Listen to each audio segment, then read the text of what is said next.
Hello, this is Len Clements, and welcome to Inside Network Marketing.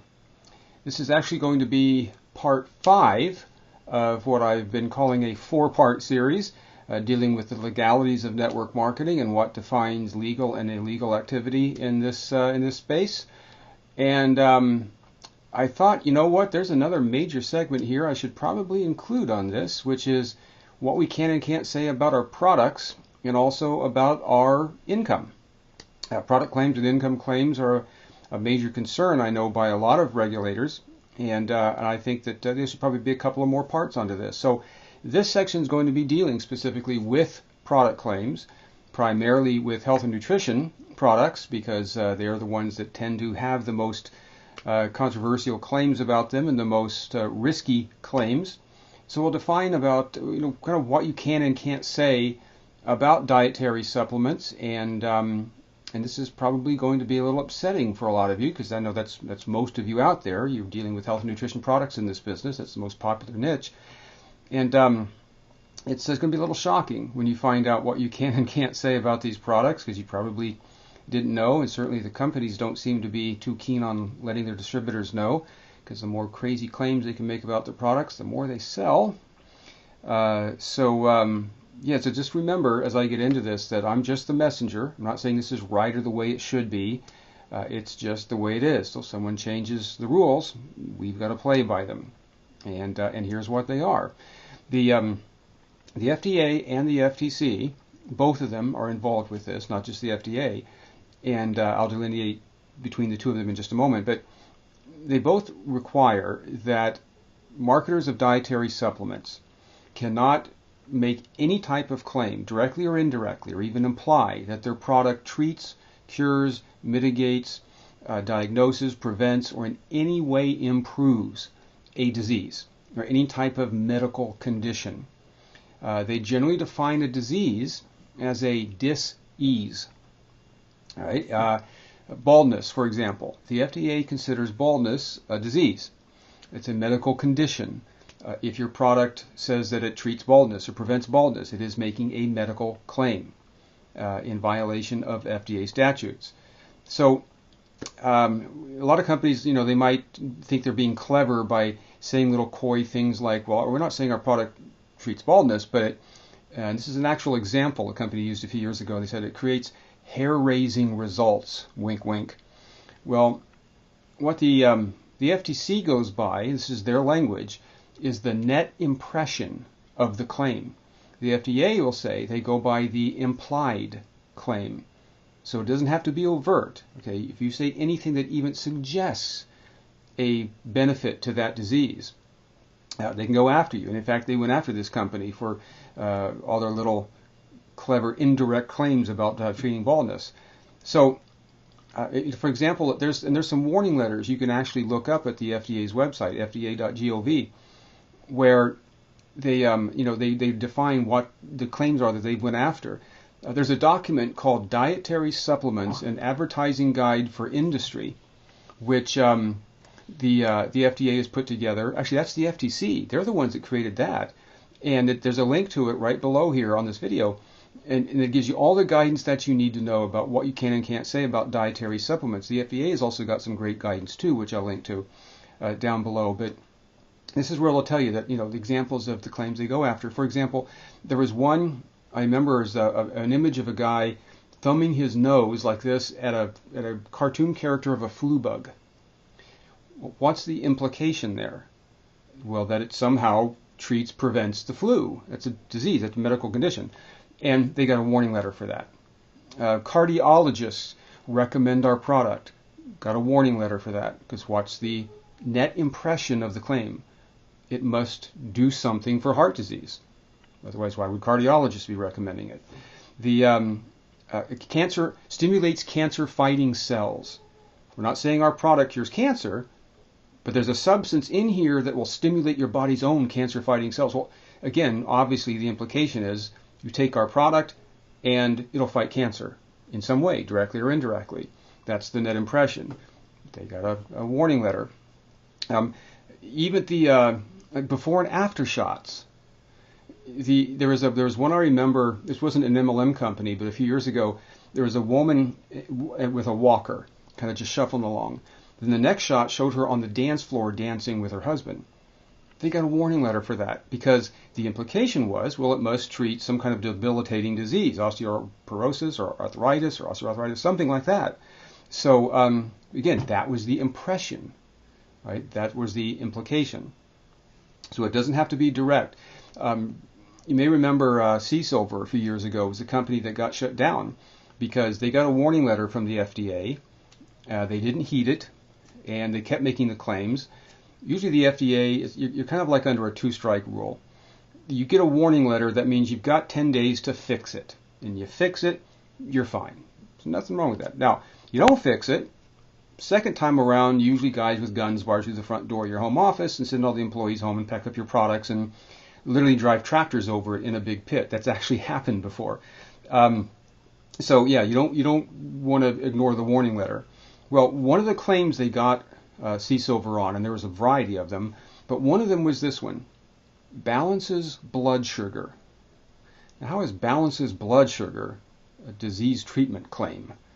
Well, let's create a dichotomy here between a balanced blood sugar and every other condition. Okay, an imbalance of blood sugar. Well, an imbalance of blood sugar, high or low, would either be diabetes or hypoglycemia. So if you balance the blood sugar, even if it wasn't all the way high or low to be called one of those diseases, if you keep it balanced, you are preventing high or low blood sugar, thus one of those two diseases, and you can't treat, cure, prevent, in any way improve a medical condition. That was actually named amongst the many claims that they made that they said was against FDA statutes. So again, yeah, you can't be clever and coy and do these little like indirect claims. They'll still get you. You can't say that it only applies to a substance. Then our product has that substance, but we're not saying our product does that. There was actually an MLM company several years ago. They had a product that said, well, it contains mega doses of vitamin C. Elsewhere in their literature, they said studies have shown that high doses of vitamin C can help reduce the incidence of heart attack and stroke. They never said their product reduces the incidence of heart attack and stroke. What they said was, well, A equals B and B equals C, but we're not saying A equals C. Well, the FDA did the math, and they said, yeah, you kind of are. And they got sent a warning letter, had to relabel. So you can't even apply it to a substance. You basically need three things for the FDA to get you. You need a claimant, someone who's actually making the claim, a specific disease that it's claiming to benefit, and a brand of product. Absent any one of those three, you typically get off the hook. But if you got all three, you're in trouble. Now, there's also weight loss claims. That's another one I should mention. If you make any kind of claim that your product will help you lose weight without any change to your diet or exercise routine, that is a major infraction of statute. It takes a deficit of 3,500 calories to lose 1 pound. According to the FDA, there is no product on earth that you can consume that will cause that to happen without any change to your intake or depletion of calories. So if you ever said something like, for example, FTC versus Slim America, Calorad is another one a few years ago. Calorad made the claim, lose weight while you sleep. That was their slogan, lose weight while you sleep. Well, what does that imply? You just take our product and lose weight with no change to your diet or exercise routine. And they got hit with a warning letter. So it's now if you say the product gives you more energy, so you'll burn more calories and increases your metabolism, you'll exercise more, well, that's fine, you're burning more calories. If your product reduces your appetite, so you consume less calories, that's fine. But all these claims, and there's a lot of them out there, where they say just take our product, don't exercise, don't change your routine, you can eat all the same food you've ever eaten, all the pizzas and cheeseburgers you want. Those are in gross violation of FDA statutes. You've got to be very careful. So, how does the FTC get involved with this? The FTC cares about substantiation. Is your claim truthful and accurate, and can you back it up with evidence? The FDA cares about how are you classified. Are you a food? Are you a dietary supplement, which is a different category? Are you a drug? And there's other categories. But which one of those do you fall in? Now, if you make the claim that your product treats a disease or prevents a disease, then you are a drug by the nature of the claim. So you become an unapproved new drug.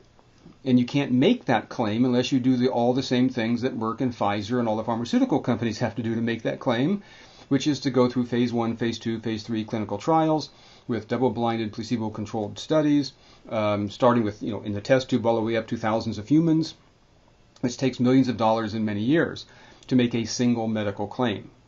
So if your product treats arthritis and heart disease, you've got to go through that entire process twice, once for each claim. And you also have to prove it's safe on top of all of that too. So that typically doesn't happen with dietary supplements. Now, let's say the FTC steps in and says, scientifically substantiate what you've just said about your product, that it really treats cancer or reduces cancer cells or whatever. Let's say you become the first, to my knowledge, MLM company ever in history to scientifically substantiate a disease treatment claim to the satisfaction of the FTC. What you will have just substantiated to the FDA is that you're selling an unapproved new drug. So if one doesn't get you, the other one will. So you don't want to scientifically substantiate that that you have a disease treatment benefit of some kind to your dietary supplement, because then you will change its classification in the eyes of the FDA. You'll satisfy the FTC that way, but then you'll change its classification in the eyes of the FDA to a drug. And then you got to go through all of those same procedures to make that same claim, and they'll order you to stop making the claim and relabel and all this kind of stuff. So you just don't want to make the claim. But that's where the two federal entities come into play here. I don't have time in this video to really get into this, but also don't tell people that the soil has been depleted of nutrients. Okay, there's a lot of reasons why our foods today have less nutrients in them. That is true. But among all those reasons, one of them is not our soil has been depleted of nutrients. Again, don't have time to get into the details. Go to InsideNM.com or MarketWaveInc.com. Either one will take you there. And click on one of the more long-form audio podcasts that have dealt with subject of medical claims, and we'll go into the details, the whole story behind it. It's kind of interesting. But just bottom line is the FDA says that is a false assertion. That's a quote.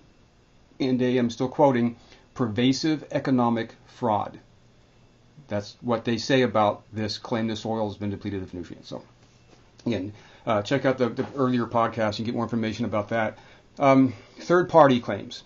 So why can't we say our product might treat that disease because it contains a substance that this clinical study said helps that disease? You can go on PubMed and look at all of these studies. It says that thing that's in our juice or in our supplement or whatever, it has all these benefits with diseases. Now those studies don't say anything about our brand of product, but they do about the substance that's in our product. Why can't we do that? Well, the FTC, I believe, on this one is the one, might be the FDA, but it doesn't make any difference. There's 5 criteria you have to meet before you can make a third-party claim. You have to meet all 5 of them. These are and conditions, not or conditions here. Number 1 is it has to be truthful. It has to be accurate, obviously. Number 2 is it does not promote a particular manufacturer or brand of dietary supplement. So we're already on number 2, and we've just exempted pretty much every claim that's ever been made in network marketing, because obviously we're making the claim to promote a particular brand of product. So the claim's got to be completely generic. Well, it never is. And there's still 3 more to go here. I'll finish them even though it's needless to do it at this point. But number 3 is presented with other items on the same subject matter so as to present a balanced view of the available scientific information on that dietary supplement. You've got to present counter information to balance things out, which of course you would never do. Number 4 is physically separate from the dietary supplement. So that third-party information, you can't print that out and include it with your company's product's literature. It's got to be separate. And number 5 does not have appended to it any information by sticker or any other method. So for example, if you see these like quasi newspapers that look like legitimate newspapers and they talk about a substance and all the medical benefits and all these testimonials. Never talks about a particular brand though. It's always generic. It's always about the substance. Then a company who has that substance in their product buy these newspapers, and of course on the back there's a little square there where the distributor can put their contact information. The moment you do that, every claim in that newspaper becomes an extension of your product's advertising. You've now connected them together. So here's an actual true story. There's a woman who owned a nutritional product store a few years ago, and she found a little booklet by a doctor that talked about how germanium can increase the interferon levels in your blood, help reduce the incidence of cancer. Well, she had a germanium product on her shelf. She said, I'm going to punch a little hole in the corner of that booklet, take some yarn, and tie it to the top of all of those bottles of germanium. The booklet, by the way, never discussed any particular brand of germanium. The moment she attached that booklet, physically attached it in this case to the bottle, everything that doctor said about germanium and cancer now becomes an extension of that product's labeling. That product is now making the claim. I don't know the whole story, but she obviously didn't heed a warning letter or something, because somewhere down the line she ended up getting all of her product confiscated. So she probably fought it, which wasn't wise. But anyway, that's what I mean by hooking the connection, the third-party claim to your actual brand of product. If you're not going to do that, what's the sense of even bringing up the third-party study? So obviously we're going to attribute it to our product, and as soon as you do that, that claim is now a claim about your product. So don't do it. The final point I want to make is about personal testimonials. Now there's some companies out there, in fact there's one particular leader in one very large company that has been training his distributors for years that it is your First Amendment right, freedom of speech, to make a personal testimonial about the disease benefit for you of a particular product, or to cite third-party studies, to go to PubMed, pull down a study and say, here's our study, talk about your product. He's wrong. Okay, he is deadly wrong in the case of the liability to the top distributors that make that claim in the company, because they can go after distributors too on this. Now again, I'm not saying it's right or the way it should be, but for whatever reason, the FDA says, and it's right in that document, Dietary Supplements and Advertising Guide for Industry. It's an FTC document, but still, it's right there in black and white. This is not safe haven. Personal testimonials, they're still illegal medical claims. Why? Well, their logic is that if you need phase 1, phase 2, phase 3 clinical trials, double-blinded, placebo-controlled clinical studies on thousands of people to make that claim, then an uncontrolled, non-double-blinded study of one person is not enough, because that's essentially what a personal testimonial is. And besides that, there are myriad other reasons as to why you may have gotten some type of benefit. It could be the placebo effect. Most often it is. It could be a psychosomatic response where you physiologically change because of your idea that you're actually getting helped. It could be a change in your diet. It could be a change in your stress level. It could be spontaneous remission. You know that almost 2% of all cancers across the board, in general, on average, will go into remission all by themselves for no reason. Just the body's natural tendency to heal.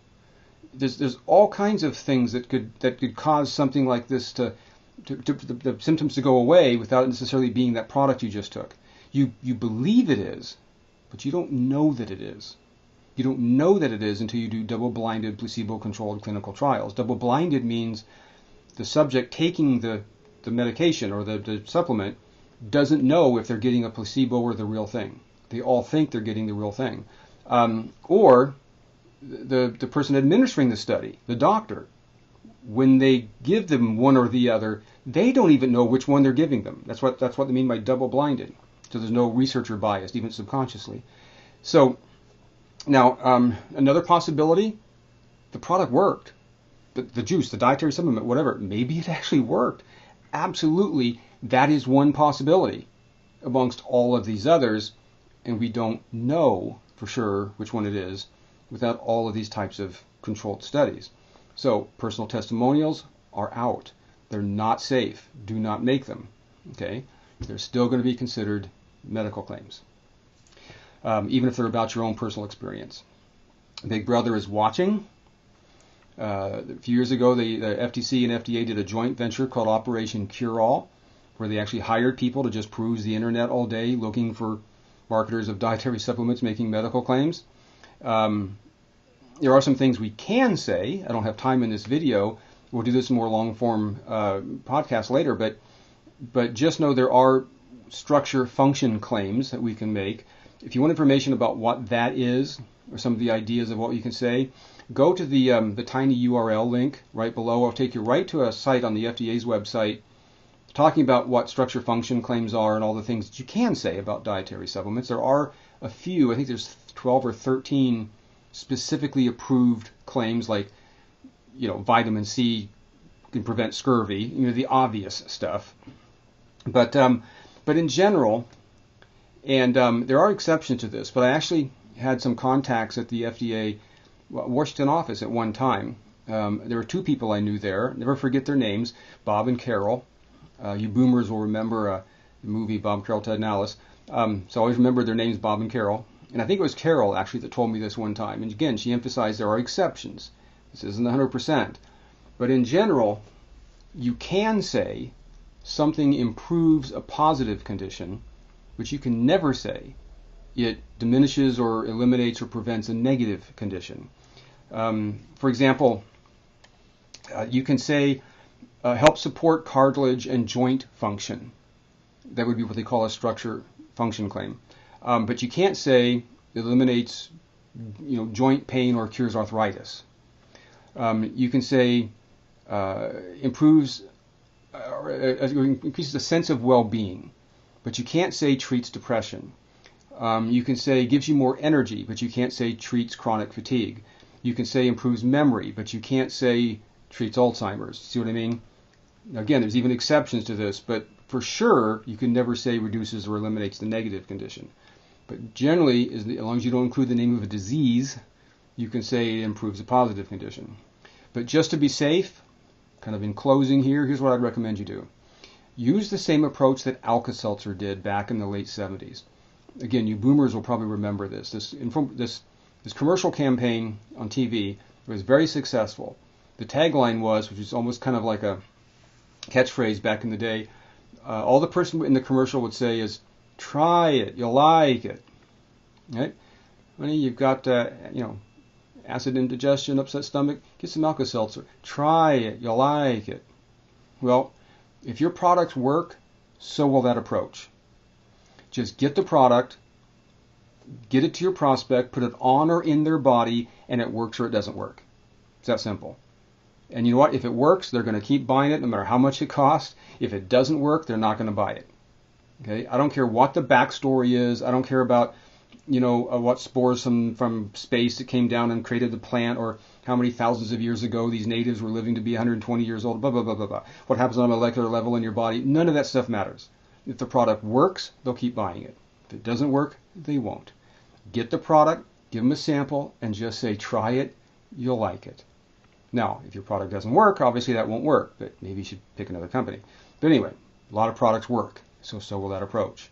It's perfectly safe, squeaky clean, actually. Never get in trouble for that approach. Get on the product, say, try it, you'll like it.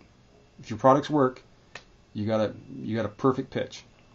Now, so that's it about just a real brief kind of overview of what we can't say about our products, our dietary supplements. In the next part, I'll get in more to what we can and can't say about income claims. This will be a much shorter one because there's not a whole lot more to it. About under what conditions can you talk about your income? A lot of people think like, well, you can't flash a check. You can't tell people how much money you make in this business. Yeah, you can under certain conditions. We'll tell you when and where and how and what the disclaimers have to be and so forth. So that'll be part 7. It'll be volume 7, N1 or V1N7 of all of them, but part 6 of this, what was going to be 4-part series. I'm sure that's completely clear. So anyway, see you back here next time. And remember, if there was never any other subject than this one where this really applies, if you go through your MLM career with blinders on, sooner or later you're going to get blindsided.